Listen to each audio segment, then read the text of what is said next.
The information system is back online. Was that your doing? You're back. I hope you're well. Let's roll.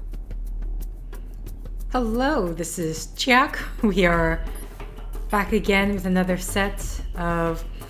Yeah, her voice volume just went up again. What in the world?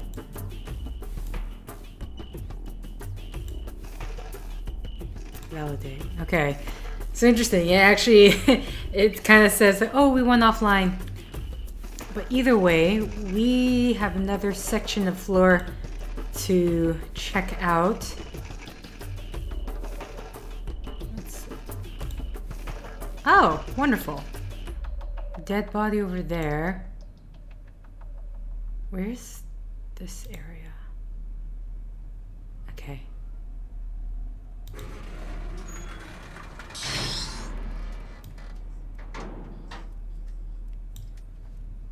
So she's going upstairs currently. There we go. There she is. These are gunshots through the glass.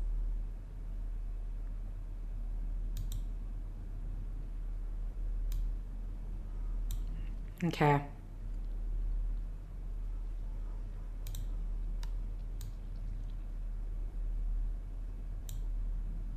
A lot of things to look at here. Gunshots through the glass. Is there a way of entering in? I can't really tell. Ah, here's the door. The door is closed. There must be a code. Look in really? Major Leonard's personal records. He must have written it somewhere. Do you have the password to access the system? No? We'll have to find it. Unless... What are the chances that you wrote it down somewhere? What are you doing? So this needs a password. Major Leonard, huh?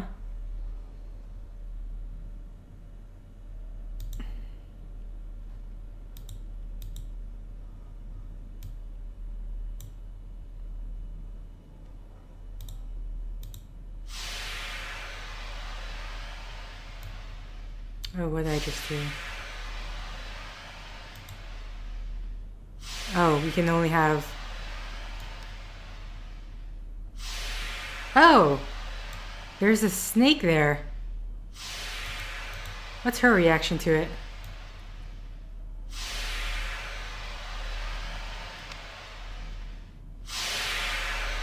Phew.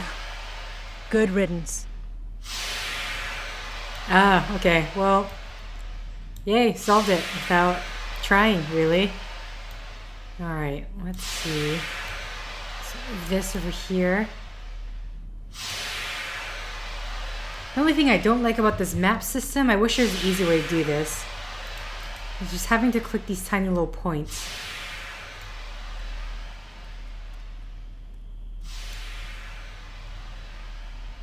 Thing there.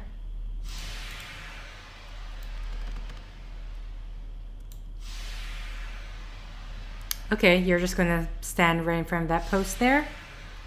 Awesome. Ooh.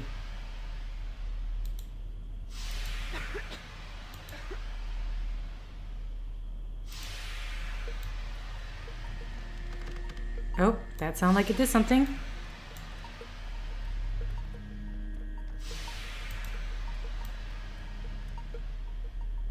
No, you just get music.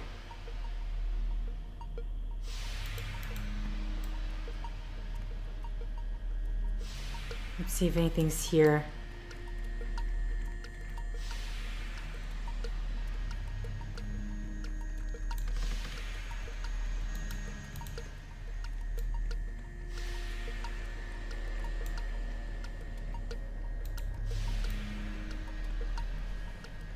Oh, I can't get an angle from this one.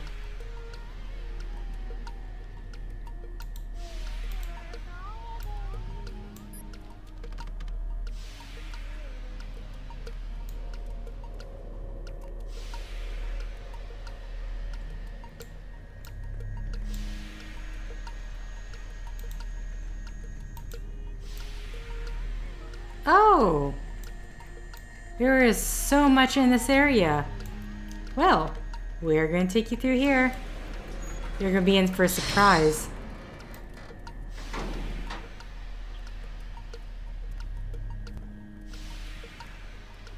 Don't ask me to search through a pile of carcasses. Okay, so you know what that is then. Oh. These are not bullet holes, nor traces from explosions. If a living thing left these marks, it's not human. Always a good sign.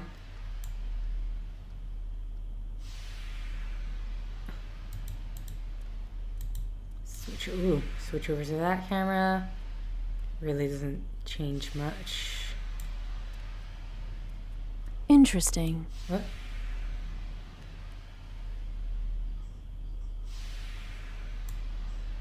We never had such rich materials at our disposal. The samples we had were usually soiled or incomplete. Look at this claw. It is splendid. The first time I saw a Tyriad, it reminded me of an insect, an overgrown insect, or even a spiny lobster. Professor Pierre called them the crustaceous gods. But the comparison isn't quite accurate, since Tyriads stand up and certain females have a near-human silhouette. Enough chit-chat. Let's keep going.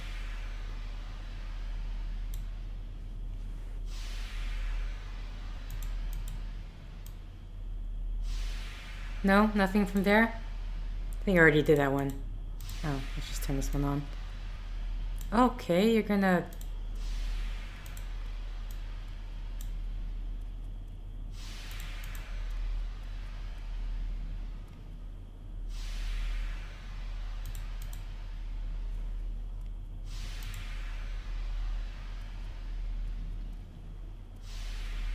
Paul de Provence, the French chef.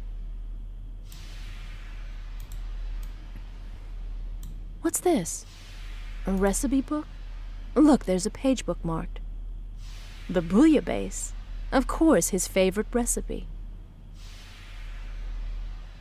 Strange. Letters and numbers are noted in the margins. What could this be? Ingredients with quantities? No, they look more like codes. Ah, these are external base codes. So, Mr. de Provence kept a secret notebook. I'm not surprised. He never inspired too much trust. And well, you know how chefs can be.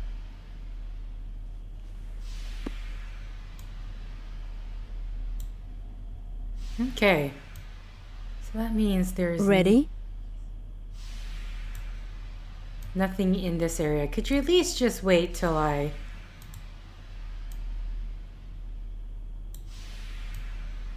Okay. Can't you see that?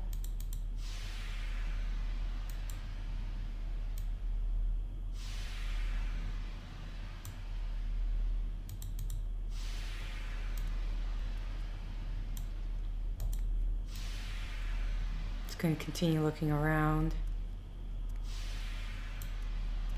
Okay, I'm gonna turn this off.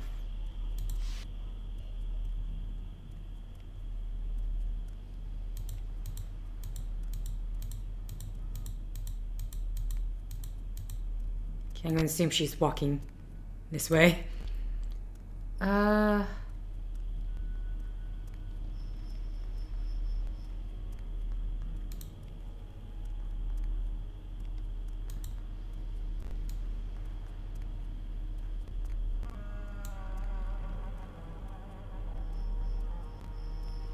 she on her way yet?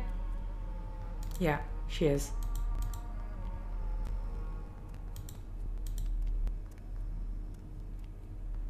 Come on. Try and hit the door. Oh my god. Ah. Yeah, I would love to open this door, but right now it's proving difficult. There we go. It's way too close. I couldn't even.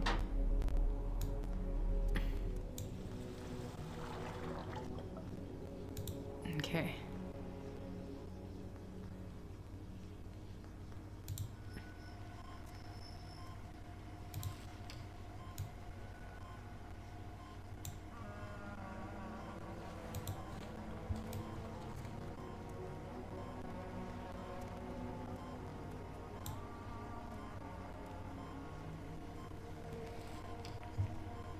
That's enormous.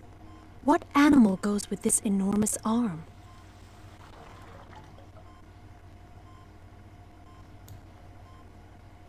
We've already seen a Tyriad's arm in the storeroom. It didn't look like this one.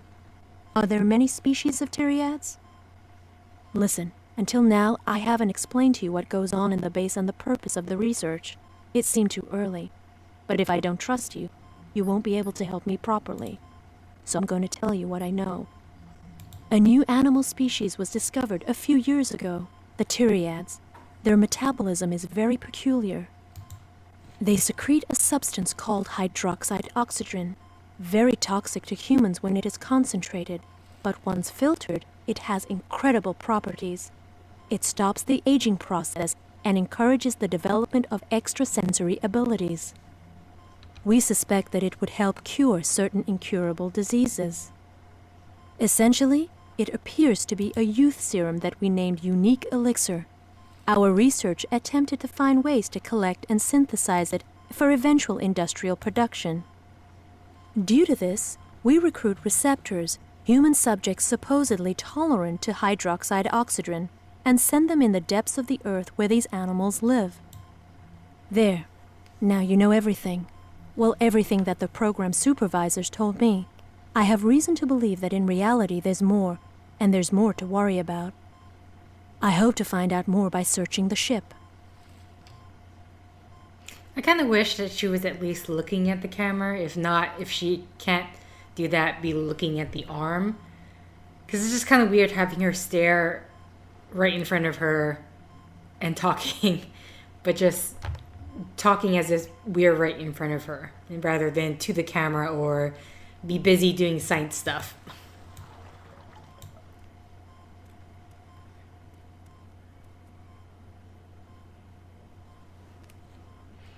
A letter. It's signed by Professor Morin. Strange that he would have left it on the desk. Interesting. I'm going to save a summary of this letter. It might be useful. Okay. You do that while I just take a drink of this honeyed milk I got here.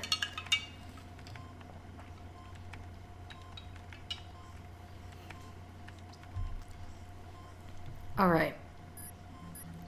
How am I doing that? I have this function. Ready? Calm down. Mission pamphlet.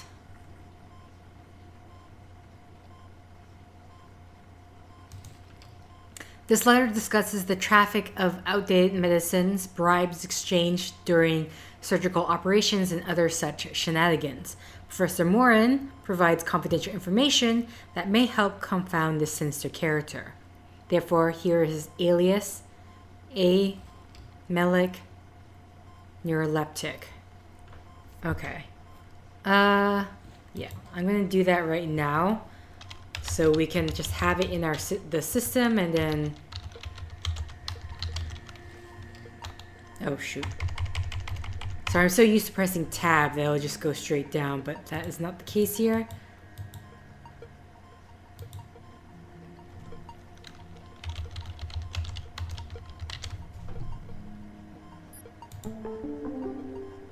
Okay, let's get your sensitive code going right now. Oh wow. Okay.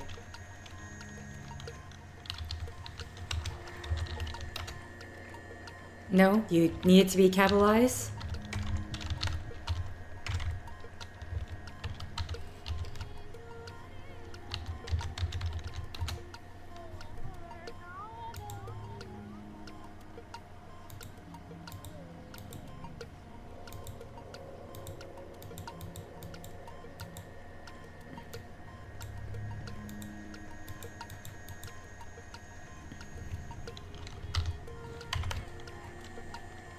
Okay, caps doesn't actually work.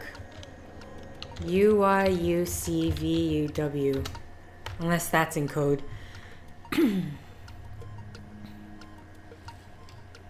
What does his email say? Oh shoot, let me... Oh yeah, cryptography.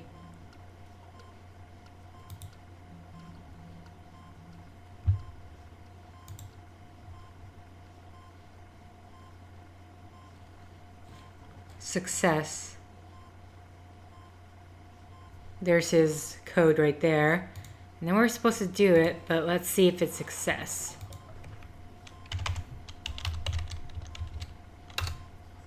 There we go. Okay. So let's get out of this. Personal files.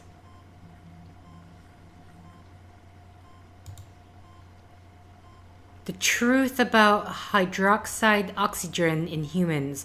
My duty as practitioner is to reestablish the truth, or at minimum, contextualize analysis in a strictly medical context. I reject the affirmation that the injection of HO solution is lethal in all cases. This is false. Only 2 receptors were subject to an injection, number 4 and number 7. The first suffered from a severe hepatic insufficiency, which the HO accelerated. The second died from a thoracic hemorrhage, perhaps unrelated to the experiment. Since test subjects were inhaling it, their tolerance to HO was better than the report would indicate. The light discomforts invoked by Leigland are more likely related to the test subject's stress levels than to the effects of the product. It would be noted that the majority of the subjects are marginalized or relegated persons, often with a very altered state of health. This inevitably affects the statistics. Oh, here we go. The truth to be told, HO is a substitute drug, as neither the formula nor the effects reproduced in the lab are exactly the same as naturally recurring HO. The fabrication of HO is a complex process, impossible to undertake manually. A machine, the handling chamber, was designed for this process. It protects the handler from the dangers of the products and assures the specific dosages. The handler starts by introducing ingredient A of the mix's second part into the machine. Ingredient B, the most toxic, is already contained in a cylinder. The two then combined. The operator must then reinitiate the operation with the first part. I'm already getting a bit thrown off by this. It's because it's not a whole lot of details. Just a lot of vagueness. The precise dosage is 5 units of the left-hand red vial and 3 units of the right-hand blue vial. And lastly, the most delicate phase. An exothermic reaction must be achieved at a constant temperature of 42 degrees.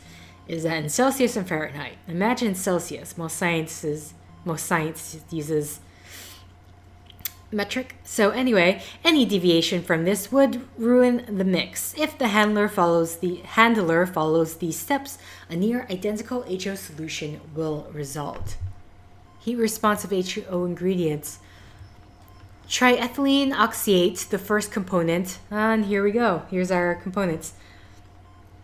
Triethylene oxalate, the first component, is extremely sensitive to temperature. A positive variation of 3 degrees Celsius increases the product's volume by 32%. If the temperature is stabilized at 35 degrees for 5 seconds, the product will generate a bioluminescence response that will rapidly form oversaturated sodium sulfate crystals. They will remain even when the test tube is cooled down.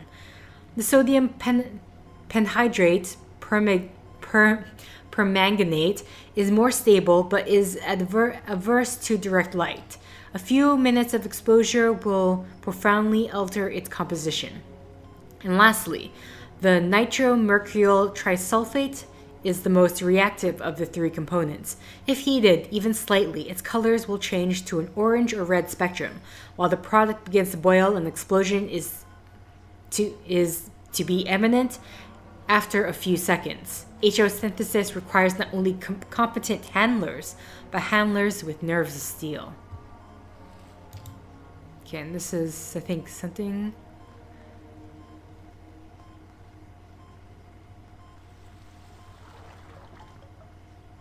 Have I read this one? I have no idea. Report on triads pheromones. Tyriad's pheromones. Furthermore, Dr. Malik and I have successfully isolated, there's some grammar errors in this, successfully isolated in a basic sodium hydroxide formula a hostile HAB pheromone lifted from a combat Tyriad's corpse hours earlier. The analysis of this unique sample allows us to identify certain base molecules with the technique called gaseous phase chromatography, GPC, and to detect the active elements with electroantonography. Though decomposed, the pheromones could be analyzed. It linked two isometrics Z and E from the didocenyl acetate 9 in unequal proportions. The scientific literature explains that a pheromone with the same composition was attributed to a terrestrial insect, the eastern pine shoot borer and eastern Canadian pine pest. Okay, that's the... My concern for the Eden base personnel, permanent hosts with the anchored ship, has not lessened with time. On the contrary, I have been intently studying the generalized rapid evolution of their neurosis and various psychoses, many of which severe. That would be basis for being committed outside the military context. The external base and advanced base personnel are the most heavily affected. Jack Lowell has manifested over several months severe depressive schizoid affective disorder. Nancy Edwards suffers from a paranoid psychosis aggravated by bouts of delirium, and Paul Jumish demonstrates schizophrenic responses affecting his senses, visual and auditory. Inside the ship, cases are in high numbers. Without qualifying him specifically as sick, Alan Morin is dependent on various chemical substances, medication, and drugs whose daily consumption is hazardous to his health. Similarly, Haramanja Namnik consumes drugs that put him in a stupor. Among other scientists, aggravated neurosis are found, but are too common to note here. Therefore, it appears indispensable to publish the codes in my possession, as many patients reporting to me appear to believe that causing me harm will quicken their victory. Alan Morin's. So we get 3 of them. What kind of password is that? Okay. I won't question it. Abdullah Malik. Okay. Oh, there's so much to read.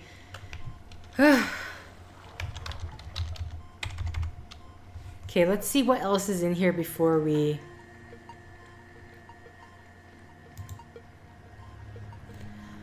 Okay, olfactory communications in common Tyriads, part 1, 2, 3, and 4. A challenge indeed, since our knowledge of chemical messages among animals is far from what is known about their visual or auditory signals. But the further challenge in understanding interpersonal communication, the forthcoming work currently initiated by our teams unfold as follows. Install an ongoing dialogue, or at least regular, between Tyriads and humans to assist in the study of these interesting creatures. Such contact would presume that Tyriads absorb our expressions despite their disinterest, or that humans master their language. Hence, and this jointly with my colleagues, I insist on immediate funding for a prototype pheromone emission device or language pack that would enable them to understand our language. They are similar to synthesized pheromones from terrestrial animals, despite the inclusion of unknown molecules not yet identified. The emissions is produced by a double pair of secreting glands squeezed at the right time by an auto-contracting muscle. The process is extremely rapid.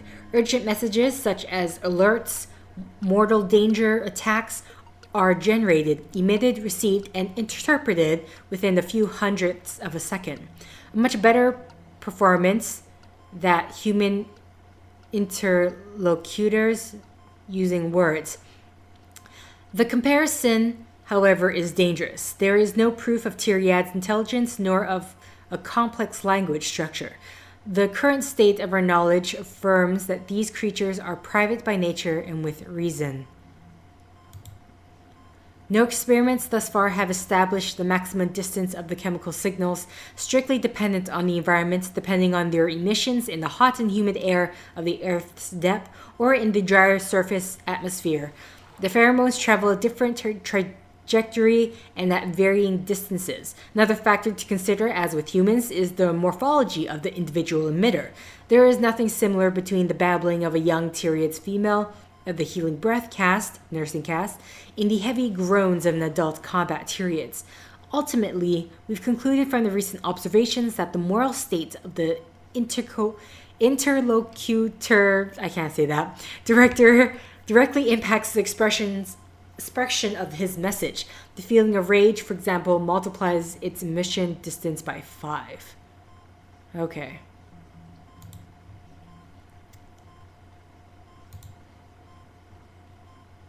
So let's get rid of mail. Let's input all these passwords. You know what? I'm just gonna write it down.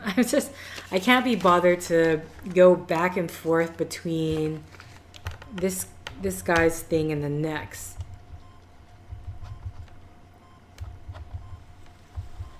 You know, for a military base, these guys have really simple passwords. I mean, I don't know how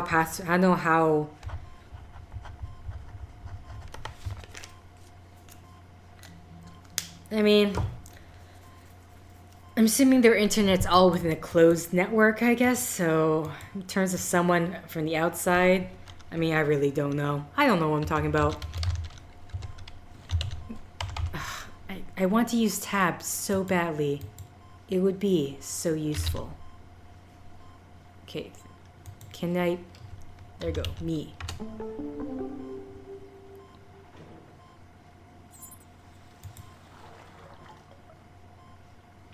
Is this? Hello, Major. My apologies for disturbing your important pressing work.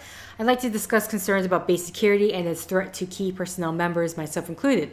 It's difficult to explain my case here, hence why I encourage you to consult my sensitive files that includes a letter addressed to you. Ethology. Take a moment to review the document and you shall find proof of criminal activity that will allow you to exercise your authority effectively. I remain available to provide you in all secrecy any details your investigation may require. Okay. Really?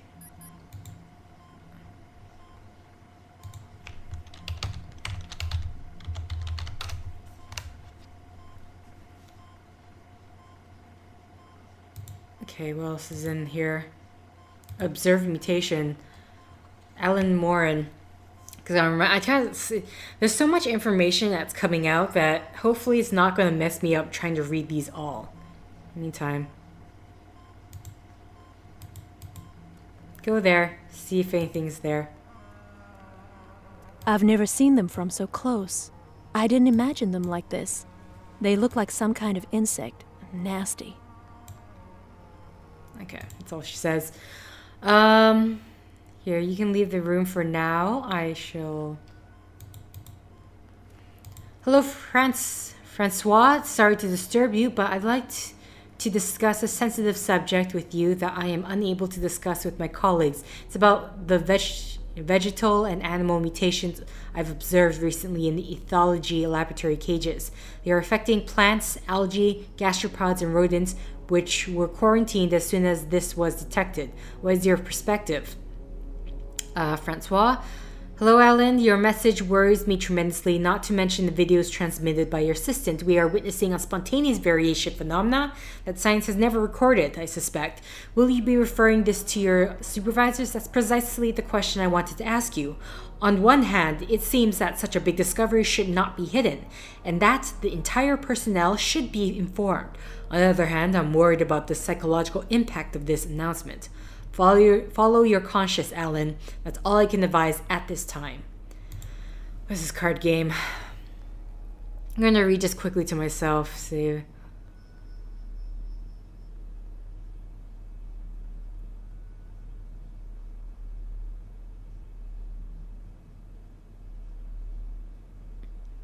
Okay, so basically it's talking about the isolation in the base, it seems.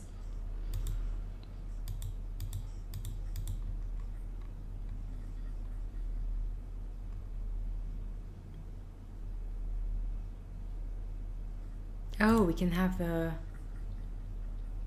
Check out the videos. 3, 2, 1, and we're on. We have recently discovered a bird of unusual size nested at the top of one of the ship's funnel. No other specimen have been captured alive, but a half-eaten carcass was recovered on the upper deck.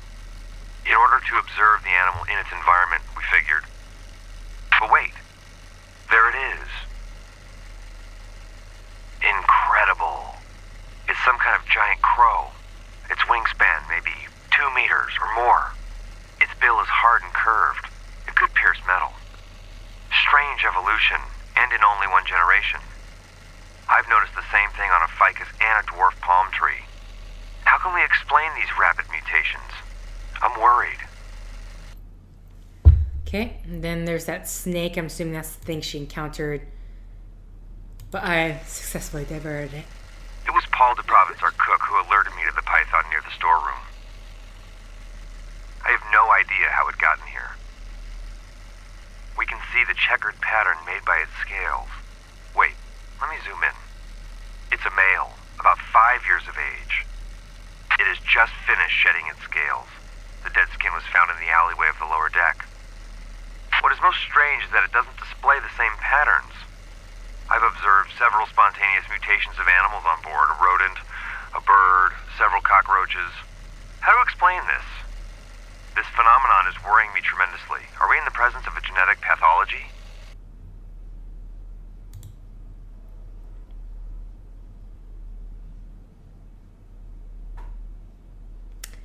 Oxidines and Tyriads.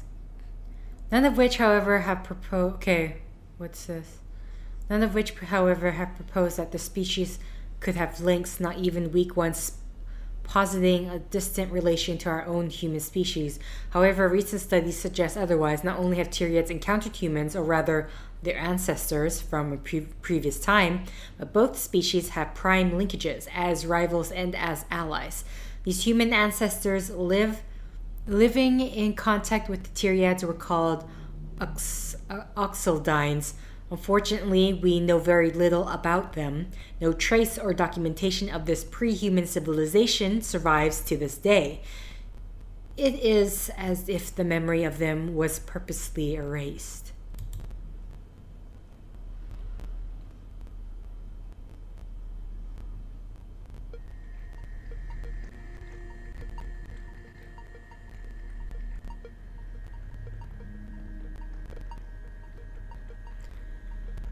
Okay.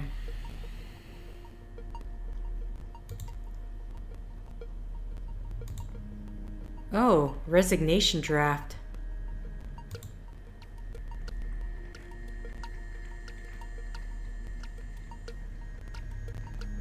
Okay. There is, let's keep exploring right now. There's just way too much to read. In the meantime, let me quickly input these other 2 passwords here.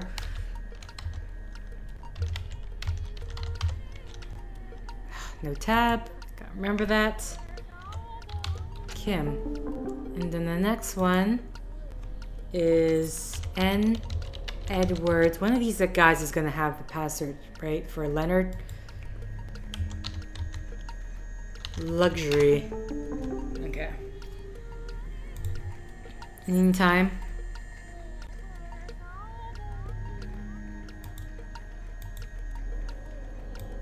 Is there anything on this side? Just a long dark hallway.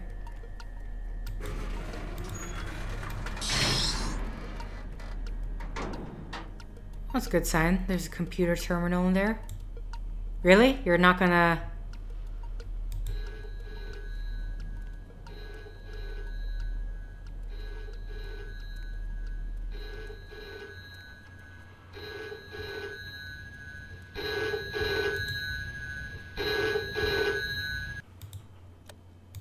Hello? Hello?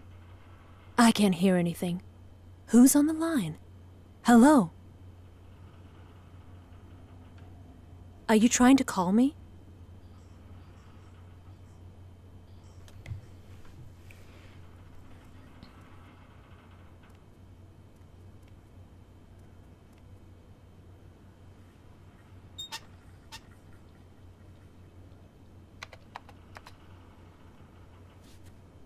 No luck. The console is out of order. Maybe it's something to do with the big thing that's unplugged.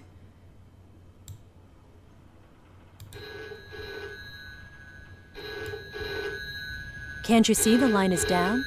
Why are you so insistent? This is why you called me? So I can reconnect the console? Yes.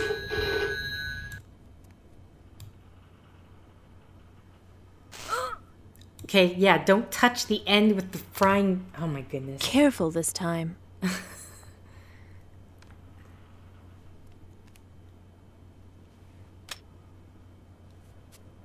I was lucky.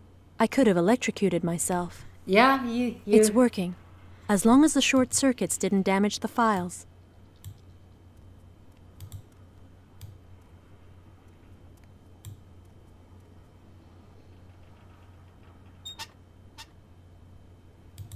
Darn, I should have guessed. We need an access code. Seriously? Come on, who manages the lab? Professor Morin. The code must be in his personal record. But first, we need the password. Do you have it? Where could it be? Maybe in Abdullah Malik's files. I believe the doctor investigated a few members of base personnel. Those two never got along very well. Their problems seem to be solved now. Okay.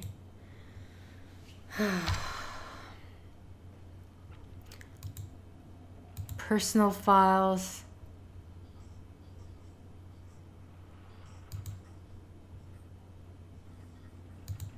I mean, unless, oh wait, she's saying go to Morin, so okay, well, we got access, so, sorry, that's not Morin. Here we go.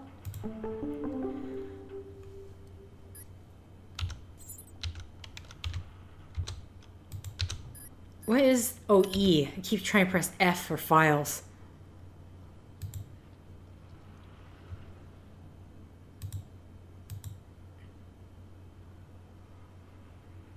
Okay.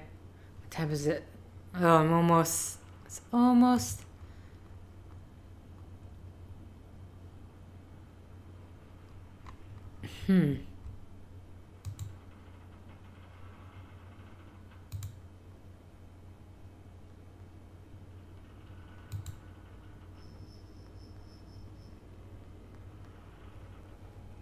Okay.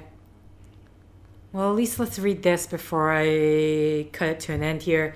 So my service records reflect this. I believe to have been a devoted employee, efficient and diligent, whose contributions to the Edens project have been recognized by the entire scientific personnel. I remind you that it was my team who successfully synthesized the first HO in November 1964. It was also me, assisted by the young Dmitri Kolempak, who managed to figure out the pheromonial chain of the ultimate renewal and paved the way for further studies on Tyriad cycles. New circumstances forced me to submit my resignation from this position. For one, the hostility of various of my colleagues delivers unfavorable conditions in which to continue my work. But further, and most importantly, it has become clear that the Edens project is seeking to reach non-medical goals, in which I wished to have no part of. Okay, that's okay. But yeah, I'm gonna end this set here. We need to find. I'm not sure if it's on here. Either way, there's. I think I already have read these. It's hard to know what I have or have not read just because it's all jumbled together.